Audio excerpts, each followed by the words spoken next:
13 until June 22 at Illumination Studios, Chino Roses, Makati. Para po sa mga gustong kumuha ng tickets natin, please feel free to visit Ticket to Me. Just look for Dalaga na si Maxi. Or you can also check out our social media pages, Dalaga na si Maxi on Instagram, on Facebook, and TikTok. Ano po ang mga ticketing details natin, and may mga discountings po po.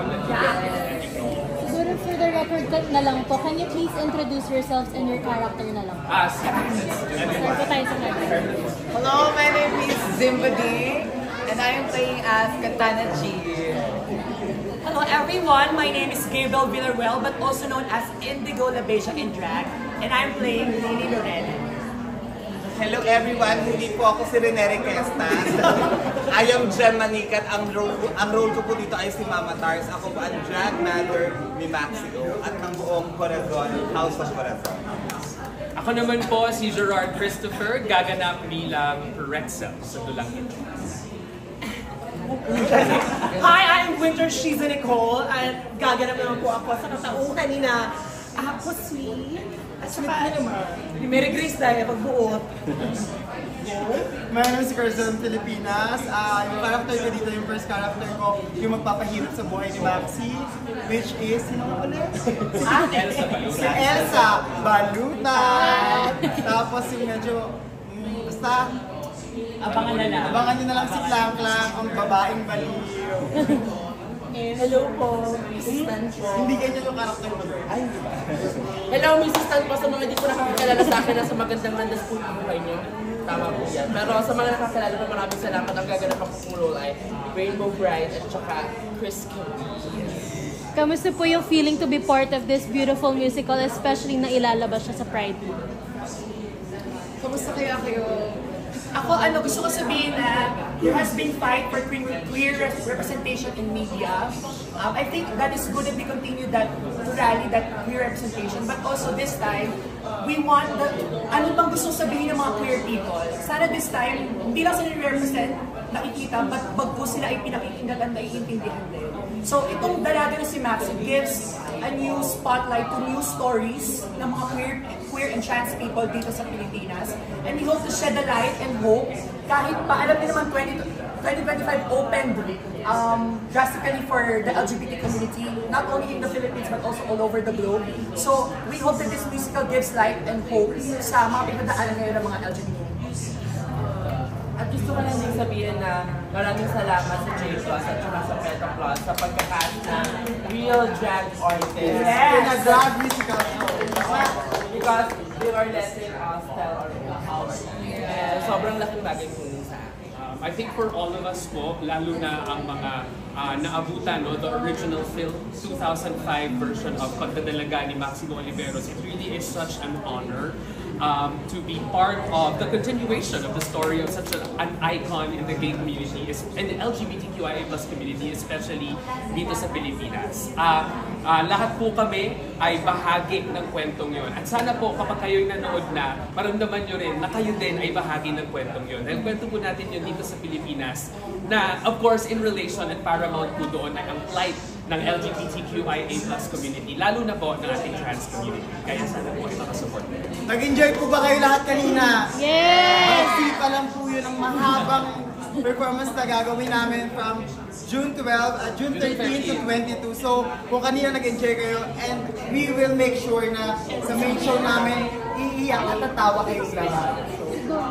Siguro po last from me na lang po, di ba lagi po sinasabi kapag queer roles po or queer films or anything queer, di ba dapat po queer po ang gaganap po. So naniniwala po ba kayo doon at bakit po? Oh yes, definitely. No, there is of course the fact na kailangan ay considered, no, the artistry of the people beyond the drag, beyond the sochi, yes, na meron tayo. I think it's very important na at the very least alay or kasama no ang gaganap sa mga roles na ito, because hindi lang po ito gawa-gawa lang, hindi lang po ito sulat-sulat lang, hango po ito sa mga totoong tao at sa mga totoong karanasan, no. And I believe kami po lahat, no, at some point in our lives, especially because I think all of us naman po are part of the LGBTQIA+ community, lahat po kami ay naiintindihan at danas, yes, ang mga pinagdaraanan din ng mga characters in the film. Yeah, so yeah, we're actually really thankful. Yun po yung sinabi kanina, di ba? Na drag artists din talaga, most of us in the cast are either ally or talagang bahagi po ng LGBTQIA+ community. So I think that all comes in full circle, especially when you watch this. Thank you po. Thank you.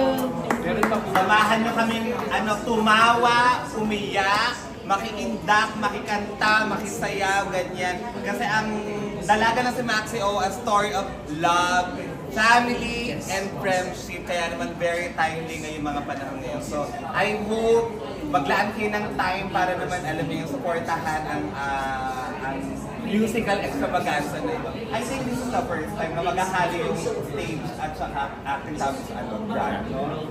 So, yung nakita nyo kanina, I think tuldok pa lang yun ang mangyayari. Maniwala kayo. Please, promise. Parang sinabi nila kanina, ha, yun na yun. Hindi pa yun. Maniwala kayo sa Milagro. Meron pa po ba mga katanungan? Ang Writers po namin. si Andre, Dr. Santos, and Ate Julia Enriquez. Hello po. Happy Pride. Baka po may mga katanungan pa. Are you go? Yes po. Question lang, parang may particular personality po ba kayo na pinag-basean ng dalagang Maxi? Actually, dahil nga sinabi namin na malapit ito sa karanasan ng LGBTQIA+ community. So si Maxi talaga ay una, nakahalo siya dun sa pelikula.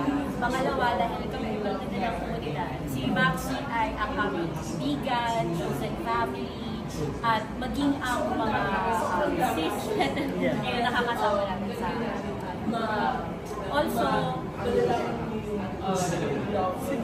sige, ikaw na. Ayun.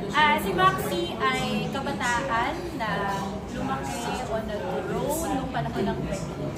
Isipin niyo na, so siya ay yun, ganda na lang. Gusto ko lang pala i-add na bilang ito ay line produced po ng PETA, which stands for Philippine Educational Theatre Association. Ito pong play na ito ay very rooted sa social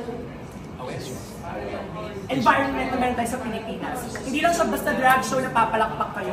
Mapapaisip din kayo, mapapareflect kayo sa tunay na kalagayan ng sarili, ng kapwa at ng komunidad. So, sa proseso nga po namin ng play na ito, nagre-review po kami. May mga binibigay po sila sa aming studies, case studies, mga conceptual framework. Para pagbasehan ng mga rules namin. Kasi well-researched po itong palabas na ito. Mula po sa pelikula hanggang sa spinach po siya. Talaga po, magiging proud po kayo sa talento ng queer people sa Pilipinas at talento ng mga teatrong Pinoy. Palabang po natin ang PETA. Di ba bagsak para sa PETA Plus? PETA Plus! J Plus din! Di ba bagsak para sa J Plus? J Plus! At sa kanila din! Sa mga nanood! Sa mga nanood! Visit na natin